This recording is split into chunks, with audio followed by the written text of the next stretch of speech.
Crônicas do Amanhecer. Balneário Gaivota, 05 de maio de 2018. Por Feijão Centro Espírita Allan Kardec. Hawking, Galileu e Einstein, as coincidências entre três gênios. Parte 2. Um dos mais conhecidos cientistas do mundo, Stephen Hawking, morreu nesta quarta-feira 14 aos 76 anos. A morte do físico britânico chamou a atenção para coincidências com outros dois grandes gênios da ciência, Galileu Galilei e Albert Einstein. Hawking nasceu em 8 de janeiro de 1942, data que marcava os 300 anos da morte do astrônomo italiano Galileu. Já a sua morte ocorreu na mesma idade, 76 anos, e no mesmo dia de nascimento de Einstein. Saiba mais sobre a trajetória dos três cientistas. Stephen Hawking nasceu em Oxford, na Inglaterra, em 8 de janeiro de 1942. Formado em física na Universidade de Oxford, Stephen Hawking tornou-se pesquisador da Universidade de Cambridge, em cosmologia. Aos 21 anos, foi diagnosticado com esclerose lateral amiotrófica. Ela, segundo os prognósticos médicos, não teria tempo suficiente para terminar seu doutorado. Surpreendentemente, não apenas concluiu a tese, como mais tarde ajudou a revolucionar seu campo de estudos. Trabalhando com o cosmólogo Roger Penrose, Hawking demonstrou que a teoria da relatividade geral de Albert Einstein leva a concluir que o espaço-tempo, iniciado no Big Bang, chegaria ao fim com os buracos negros. A tese implica que a teoria de Einstein e a teoria quântica devem estar conectadas a algo controverso até hoje. Ficou mundialmente conhecido por seus populares livros de divulgação científica, como o best-seller Uma Breve História do Tempo. Galileu Galilei, físico e matemático italiano, nasceu em 15 de fevereiro de 1564 na cidade de Pisa e morreu em 8 de janeiro de 1642. A partir de suas descobertas astronômicas, defendeu a tese de Nicolau Copérnico 1473-1543 de que a Terra girava em torno do Sol, e não o contrário, como se acreditava até então. Foi obrigado pela Igreja Católica a negar sua crença heliocêntrica, sob o risco de ser condenado à fogueira por heresia, pela Inquisição. Albert Einstein, considerado o mais célebre dos cientistas no século XX, Einstein nasceu em Ulm, na Alemanha, em 14 de março de 1879, e morreu em Princeton, Estados Unidos, no dia 18 de abril de 1955, aos 76 anos. Ficou famoso no mundo todo por desenvolver a teoria da relatividade. Para estabelecer a relação entre massa e energia, formulou a famosa equação mc. Em 1921, recebeu o Prêmio Nobel de Física. O Espiritismo esclarece que essas coincidências podem ser explicadas pela reencarnação, que é um dos pontos fundamentais da doutrina espírita. A reencarnação não é invenção recente, não é criação do Espiritismo. Trata-se de ideia muito antiga, encontrada em muitos povos, através dos séculos, não apenas como dogma de filosofias orientais, mas com fundamentos históricos e religiosos, e são muitos e reiterados os indícios a seu favor. O Espiritismo apenas a reconhece e a reapresenta mais desenvolvida e completa, isenta de crendices e exageros. Não temos qualquer pretensão de fazer um completo estudo histórico sobre a reencarnação, apenas pensamos oferecer ao leitor informações quanto à antiguidade dela na humanidade, obtidas, principalmente, na obra Reencarnação, de Gabriel Delany, e aqui em muito resumidas. Na Índia, nos Vedas, de 6000 a.C., encontramos o Bhagavad Gita com o cântico da imortalidade: como se deixam vestes gastas para usar vestes novas, assim o espírito deixa o corpo usado para revestir novos corpos.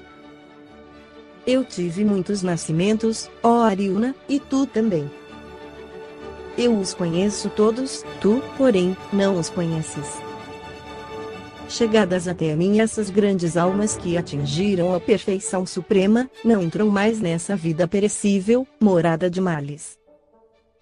Os mundos voltarão a Brahma, ó Arjuna, mas aquele que me atinge, não deve mais renascer. Essa ideia das vidas sucessivas permeia o hinduísmo, a forma moderna do brahmanismo, como o jainismo, que segue as diretrizes de Mahavira, já em 540 a.C. No budismo, fundado por Siddhartha Gautama, denominado Buda, o Iluminado 560-480 AC, os postulados básicos da reencarnação e lei do karma também perduram, apontando-se, porém, como objetivo primacial a libertação do samsara, do círculo vicioso das existências sucessivas. Muito difundido no Oriente, o budismo floresce há muitos anos na Índia, Ceilão, China, Camboja, Indonésia, Mongólia e Tailândia.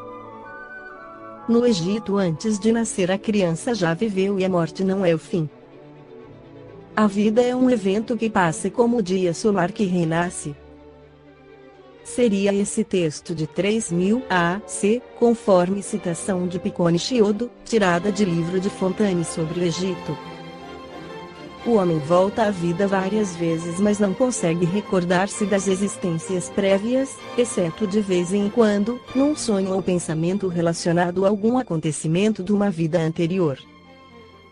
No fim, todas as suas vidas ser-lhe-ão reveladas. Esta afirmativa é do Papyrus Anana, datado de 1320 a.C.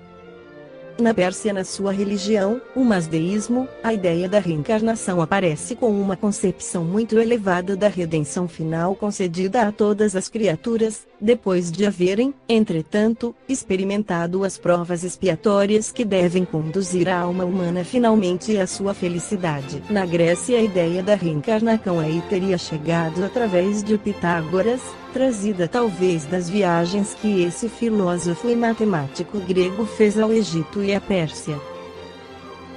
Platão, que retrata o pensamento de Sócrates, ensinava aos seus adeptos que todas as almas deviam chegar a uma redenção final, por seus próprios esforços. Através da palingenesia Palin, Novo, Gênesis, nascimentos iniciados alcançavam uma ascensão gradual progressiva. Para o povo pouco evoluído, ensinava-se que as almas ruins deviam renascer em corpos de animais, o que deu origem ao erro da metempsicose, que se costuma traduzir por transmigração das almas. Heródoto, o pai da história, pressentiu a necessidade da passagem da alma através da fieira animal, atribuindo-lhe, porém, um caráter de penalidade, que apoiou o erro da metempsicose. Em Alexandria, Plotino 205-270 d.C., o primeiro dos discípulos da escola neoplatônica da Alexandria, escreveu no livro Ix da 2na da providência dos deuses assegura a cada um de nós a sorte que lhe convém e que é harmônica com os seus antecedentes, conforme as suas vidas sucessivas.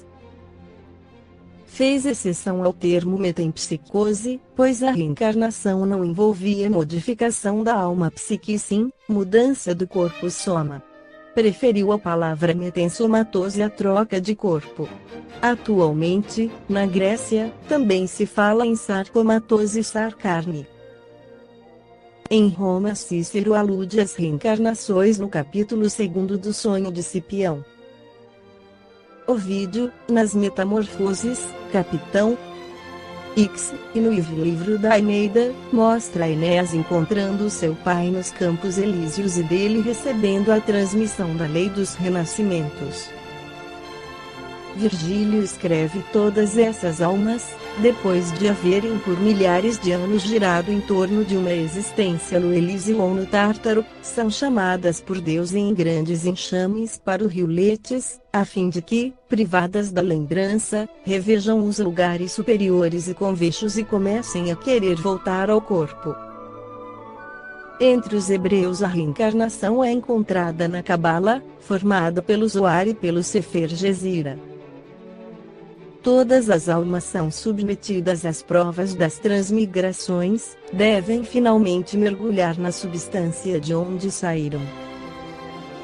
Porém, antes devem ter desenvolvido todas as perfeições cujos germes estão plantados nelas, mas estas condições não são realizadas em uma existência, renascerão até que tenham atingido sua absorção em Deus. As encarnações ocorrem a longos intervalos. As almas esquecem o seu passado e, longe de constituir uma punição, os renascimentos são uma bênção, que permite aos homens o seu desenvolvimento para atingirem o seu fim. Os essênios, uma seita dos israelitas, também ensinavam a reencarnação.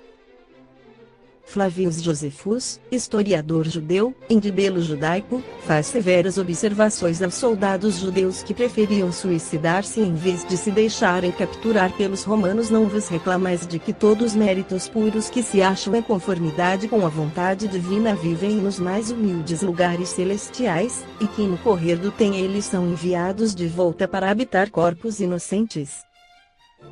Mas que as almas daqueles que cometeram suicídio são atiradas às regiões trevosas do mundo inferior. Os israelitas acreditavam na ressurreição dos mortos, mas tinham dificuldade em explicar o que ela era e como se dava. Percebiam que o espírito surgia de novo, depois da morte do corpo, saindo do túmulo e aparecendo às pessoas, em fenômenos de aparição e materialização, ou atuando mediunicamente sobre um vivo e, assim, agindo por meio dele. Podiam acreditar até em ressurreição física, por confundir estados de catalepsia ou letargia com a morte. Da aparição e materialização dos espíritos vem talvez a ideia vigente em algumas crenças, de que haja ressurreição da carne, de a pessoa, depois de morta, voltar à vida no mesmo corpo que morrera. A ciência demonstra a impossibilidade material da ressurreição da carne, pois, com a morte, o corpo entra em decomposição, e os elementos que o compunham se transformam e são reaproveitadas dentro do ciclo biológico. Já a ideia da reencarnação, em particular, costuma ser colocada com a maior clareza em diversos textos bíblicos no Velho Testamento, merecendo que os citemos. Êxodo 25:6 Porque eu, o Senhor teu Deus, sou Deus zeloso que puno a maldade dos pais nos filhos na terceira e na quarta geração daqueles que me aborrecem e faço misericórdia, em milhares de gerações daqueles que me amam e seguem os meus mandamentos. Observação: traduções imperfeitas dizem até a terceira geração, o que desfiguraria a justiça divina, pois seria atingida com indevida punição a segunda geração, filhos inocentes dos erros de seus pais. O correto, pois, é na terceira e na quarta gerações, porque já terá havido intervalo necessário para o infrator ter gerado filhos e depois, pela desencarnação, haver retornado ao plano espiritual e de lá, voltar, reencarnando, nas gerações correspondentes a netos e bisnetos, então, enfrentaria, ele mesmo, os efeitos dos atos que praticara na encarnação anterior, cumprindo-se a perfeita justiça divina. Por isso mesmo, em Gênesis 15:16, notamos novamente na quarta geração tornarão para aqui. Jeremias 1:5 Antes do nascimento este profeta já existia espiritualmente, em virtude das qualidades que possuía, fora consagrado por Deus para seu porta-voz, e com essa missão reencarnou na terra. Jó 14:14 Na versão da Igreja Ortodoxa Grega, temos a ideia da volta do espírito a animar um novo corpo quando o homem está morto, vive sempre, acabando os dias da minha existência terrestre, esperarei, porquanto a ela, voltarei de novo. Estas rápidas citações nesta crônica do amanhecer confirmam a presença da ideia reencarnacionista nas páginas da história, permeando povos e culturas diversos.